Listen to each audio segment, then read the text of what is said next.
जय श्री हरि। पौराणिक कथा के अनुसार एक राज्य में एक गरीब ब्राह्मण रहता था। पैसों की कमी के कारण उनकी बेटे की शादी नहीं हो पा रही थी।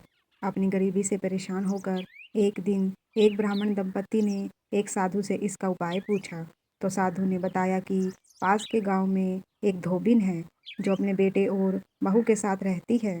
यदि आपकी पुत्री उस धोबिन की सेवा करेगी तो धोबिन प्रसन्न होकर उसे अपनी मांग का संदूर दे देगी, जिससे कन्या का विवाह निश्चित हो जाएगा। यह सुनकर वह कन्या धोबिन के घर जाकर सारा काम करने लगी और धोबिन तथा उसकी बहू को इसका पता नहीं चला।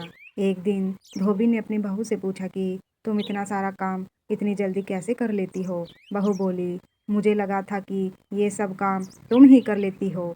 धोबिन चौंक गई और नजर रखने लगी। सुबह जब धोबिन उठी तो उसने देखा कि एक लड़की चुपचाप घर का सारा काम कर रही है। ऐसा कई दिनों तक चलता रहा। एक दिन धोबिन ने लड़की से इसका कारण पूछा। कन्या ने धोबिन को साधु द्वारा कही गई सारी बात बता दी।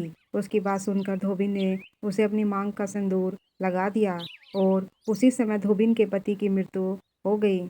इससे दुखी होकर कन्या घर से निकल गई और एक पीपल के पेड़ के पास पहुंची और ईंटों के 108 टुकड़े लेकर उनकी 108 बार परिक्रमा की और एक एक करके फेंकना शुरू कर दिया। ऐसा करके लड़की ने धोबिन के पति को जीवित कर दिया।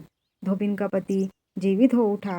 पीपल के पेड़ की परिक्रमा करने से लड़की को शुभ फल मिला। जय श्री हरि।